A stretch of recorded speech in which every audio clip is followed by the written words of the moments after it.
Hello and welcome to Leaders of Tomorrow, India's only daily television platform for small businesses. We bring you the right information to empower you, the SME entrepreneur. Tonight on the show, two very innovative and disruptive companies. First up, the focus is on Tuamin Engineering.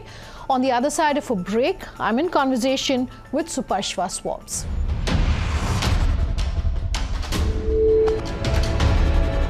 Our first company in focus tonight is Tuamin Engineering. Their focus as far as the oil and gas, the power and energy as well as the metals and mining space is concerned has helped them gain market position and leadership really. I spoke to Pinaki Datta Gupta about what they're doing when it comes to innovation in a business and an industry that sees a lot of legacy companies, and also what the way forward is looking like. Take a listen.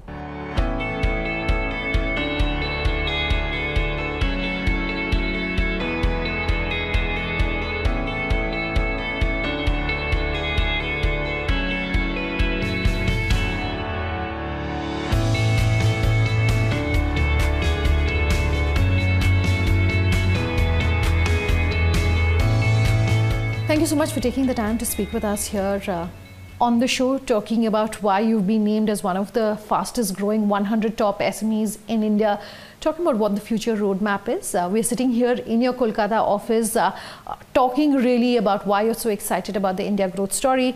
But for our viewers, first up, maybe we can ask you to talk about Tuamin, what really, some of the verticals you're involved in and what work you do here in India. Tuamin is basically an EPC company. EPC means engineering, procurement and construction. We are into engineering, procurement as well as construction.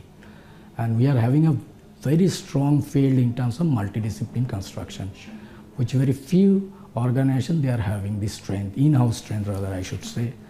We are into the civil field, we are into the structural, mechanical, piping, electrical and instrumentation.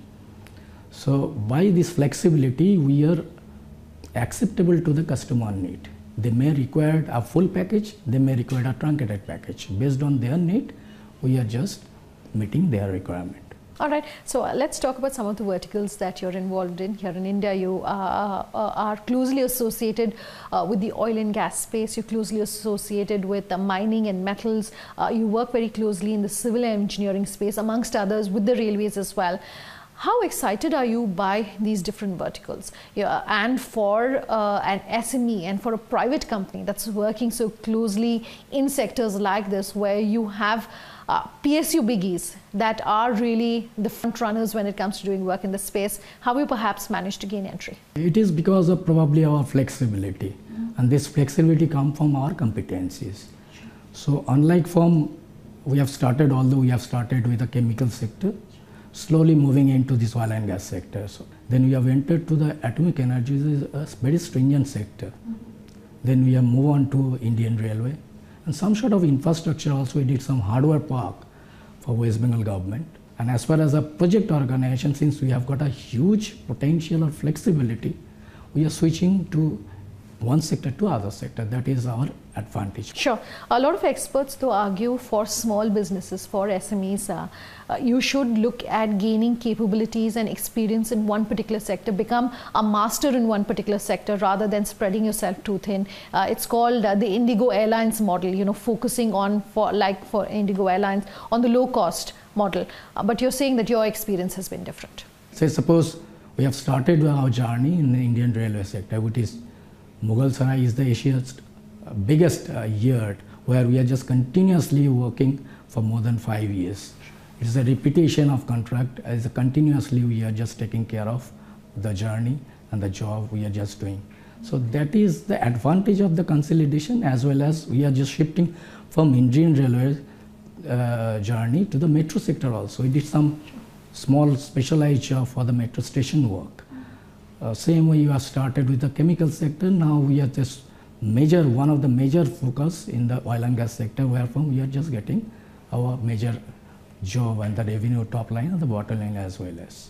Sure. So what specifications do you keep in mind then when you're working, say, for the metro rail project? Because the railways is, it's a fairly significant revenue earner for you.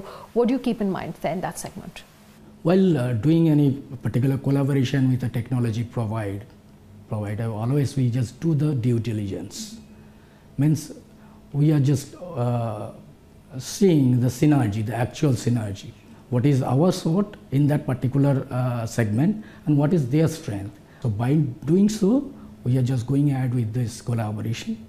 Then we are taking the interest of them, whether they are interested for the collaboration, for technology sharing, or they are at all interested for the Indian market in terms of investment, and whether they are just accustomed in the ecosystem of the Indian player.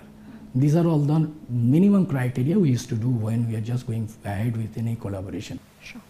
I want to talk about the facilities that you have in India, particularly the one in Kochi. Maybe you can talk to us about what sort of investments have gone into that. What the expansion plans perhaps are for your facilities in India that you can talk about. If you just see the growth potential, we are not concentrating in the global objectives. Although in near 5 to 7 years, the global market is not so rosy. While Indian market, the potential is huge. And by 2025, India will emerge as a 5 trillion economy. So as far as the potential is concerned, there is no doubt of potential.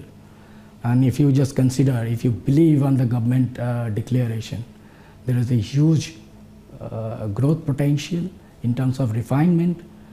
And current refining capacity is around 235 million metric ton capacity, which will be augmented to the tune of 350 million metric ton in another 10 years' time.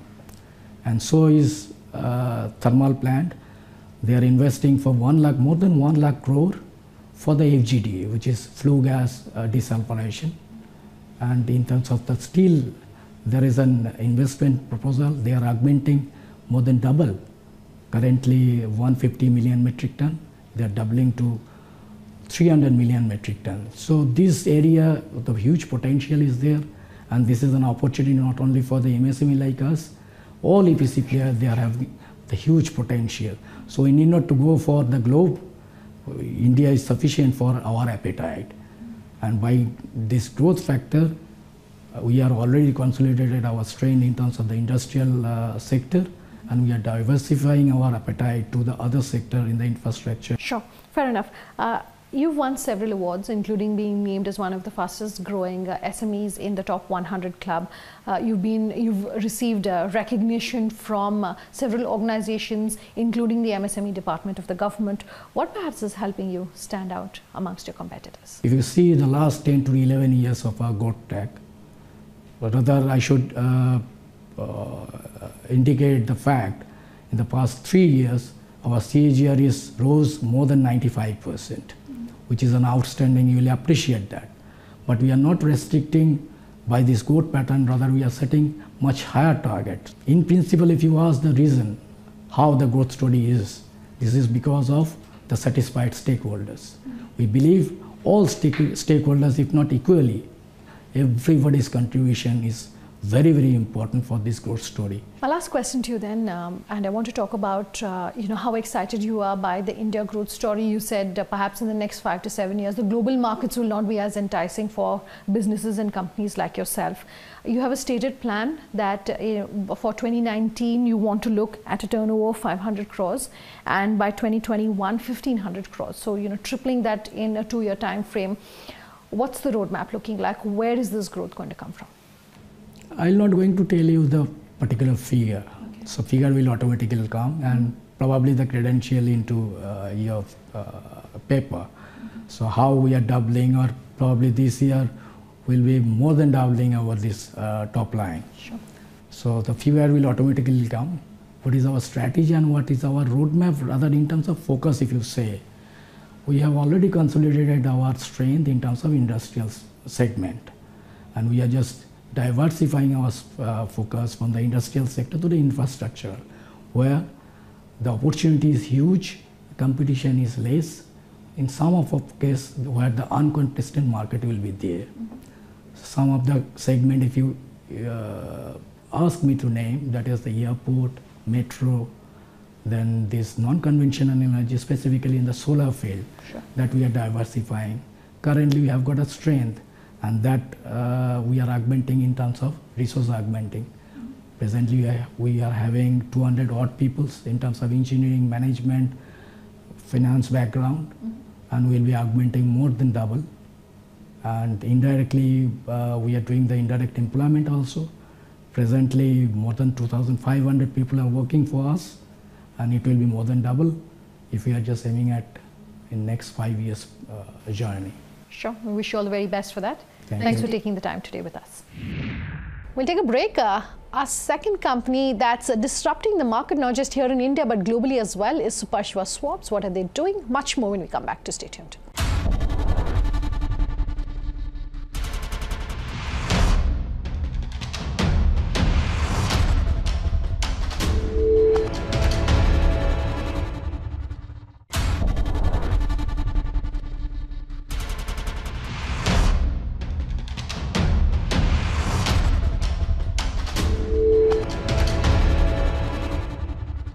Welcome back with us here on Leaders of Tomorrow, and our second focus tonight, as far as innovative companies, is Supershva Swabs.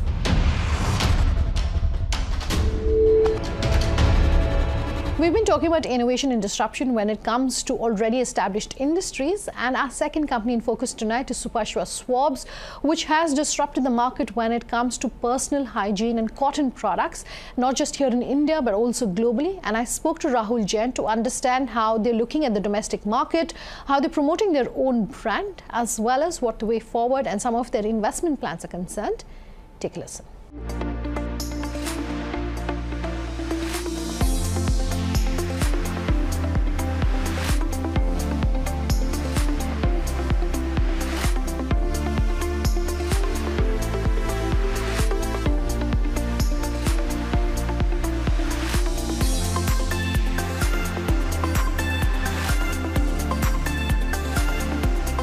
Rahul, thanks for coming down to our studios and talking to us about Supershva, talking about some of the exciting plans that you really have when it comes to the domestic market with your own brand. Let's kick this interview off first by talking about Supershva Swabs. What do you want our viewers to know about the brand? What the journey has been, where the idea for the company really came about. Well, Supershva Swabs, it was born in 1999, and you can say that it was almost by chance, because my father, Brij Mohan Lal Jain, he had a cotton swab machine bought from Taiwan out of fancy, and it was kept in one of our toothpick factories. So I mean, nobody was interested in it. So when I was out, so we got onto it as a team. We had all been working on it, and slowly and gradually, we felt that we were making a fairly decent product. And then we graduated on to some of the best technologies which were available in the world, because when we would see that someone else is making a product which is better than yours, then it makes you want to do that as well, and maybe probably better that. What can you tell our viewers about the kind of products that you're in? What's the sort of product range that you have? We are basically into a cotton hygiene category. Worldwide cotton hygiene category is basically known as a cotton, absorbent cotton swabs, cotton balls, and cotton facial pads as women as well, they use all over. So we are having a category of these cotton hygiene, and now also we are stepping into paper hygiene. So it's basically a combination of these two, putting together a personal hygiene space is what we are operating in. And you're also increasingly focusing on your own brand, Tulips, and sort of growing the market for that. What can you tell us about that? What sort of maybe percentage of revenues is it right now? Where do you want to be? We had been doing business initially. When we started rolling, and we were looking for markets. The markets were not there in India. So by force, or you can say by choice or by no choice, we had to go and export the products. So when we were exporting it, we were primarily making for everybody else. We were making it for all the brands. We were making for supermarkets. We were making for anybody and everybody. But some of the products, they were coming into the market. Maybe 2 to 3% of the product used to come into the domestic market. Sure.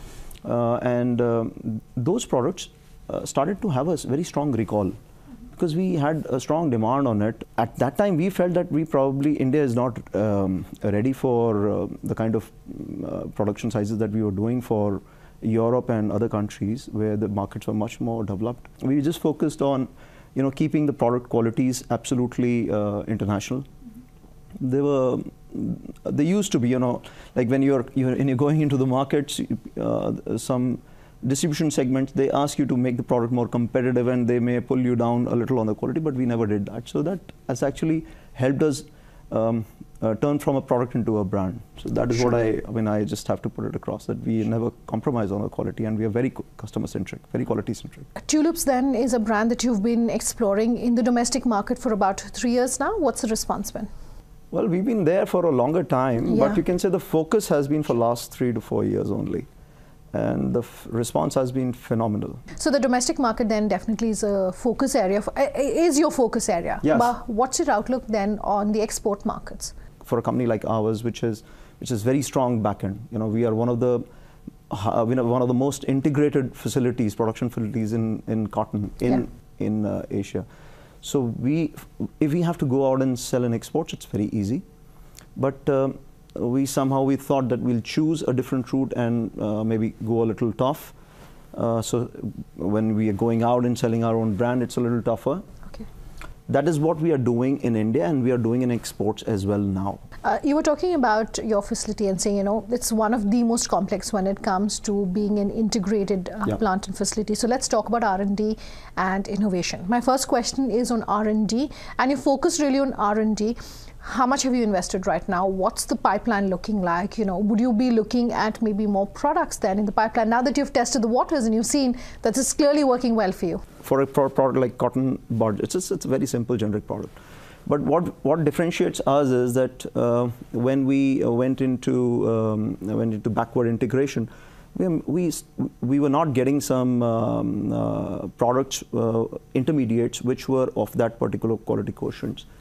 We went in for our own plastic injection lines. We were making our own boxes, our own sticks, our own paper stick lines, our own cotton processing, everything in-house. Sure. So for that, there was a huge amount of spend that has constantly been done on R&D and on technological upgradations. Since last, I would say, maybe 4 to 5 years, we've been consistently, placing technologies which are helping us automate, helping us get into, one of the best in the world, helping us to reach Six Sigma in terms of quality. So the spends that we would have done right now in research and development would be roughly up to around 10 to 12 crores. Okay. And apart from that, the main key focus is that when we are doing something, there's a lot of focus by our internal team. But we were talking about your product and we were talking about the domestic market, and the one thing that I definitely also want to talk about is, I understand you supply your products to some of the biggest names when it comes to the retail chain, whether it's a Reliance Retail, DMart, Future Retail and the likes. What's your USP? How have you managed in a span of say 3-4 years to really crack into that? Nobody had an idea that these products could actually have a very big market over here in India. As we had a lot of experience in European countries, so over there we understood that those numbers are there, which are not seen by the retail chains over here. So we went up to them. We said that, okay, fine, you are not ready to invest into the packagings, you are not ready to invest into the inventories of the product. We will do that for you. Okay. So we went, we did for all the chains. We did for, you name it, and we did it for them. And in certain cases, initial cases, we even bore the cost of the development of their product and everything. Okay.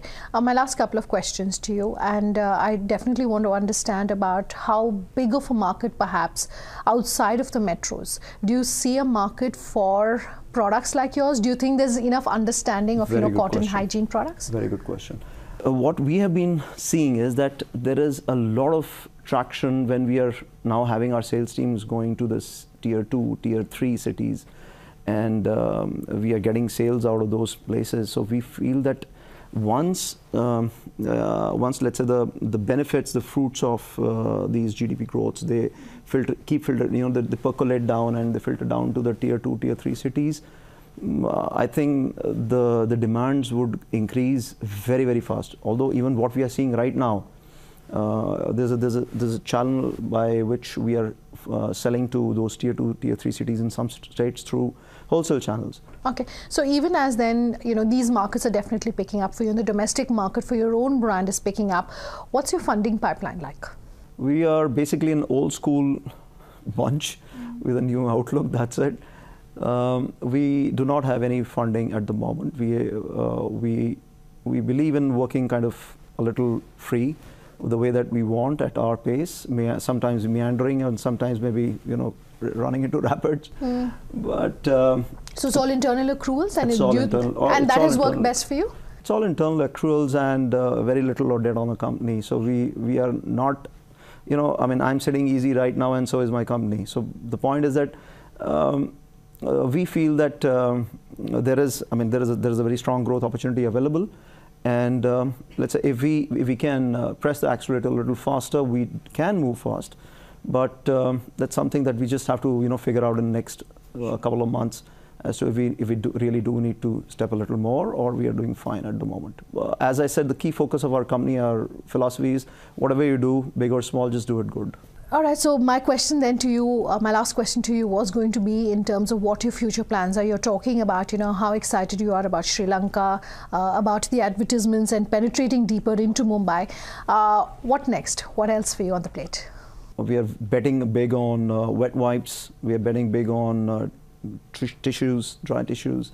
So as I told you, we are shifting onto paper as well. So we'll be putting up back-end facilities to manufacture paper products, which would be produced on state-of-the-art lines, and which would be done in a way that has not been done. I mean, what we see is almost kind of fragmented, approach towards these, where the back-end and the front ends don't meet. So we want to do that. That is one thing which is very important. Second one is about the sales and marketing, which excites us the most, because we see the brand coming of an age and people noticing us. Now, as we slowly and gradually roll out in different cities, we'll be covering almost all the major metros, and then going down to the second rung of cities, where we'll be having our advertisements running throughout the let's say the paper media and whatever we can. And the main key point is that we just want to let our country know that we are here, and we are here as your personal hygiene experts. Okay, and we hear you loud and clear. Thanks, Rahul, for coming down to our studios. Sure, Thanks the pleasure was mine. Thank you very much. Thanks. All right, completely out of time here on this episode. Do get in touch if you have any feedback for us. leadersoftomorrowtimesgroup.com is our email ID. Get in touch with us on social media, Sunanda_J or LOT_ET Now are our Twitter handles, and on Facebook, we're at Leaders of Tomorrow on ET Now. Thanks for watching. Have a good night. As per the new tri-tariff order, you now have the power to choose and pay only for the channels you love. To keep watching Leaders of Tomorrow on ET Now, call your cable or DTH operator and get the Times movies and news pack now. Complete your TV viewing experience with the best of Hollywood entertainment and news. Get the Times movies and news pack at just 13 rupees. Ask your cable or DTH provider now.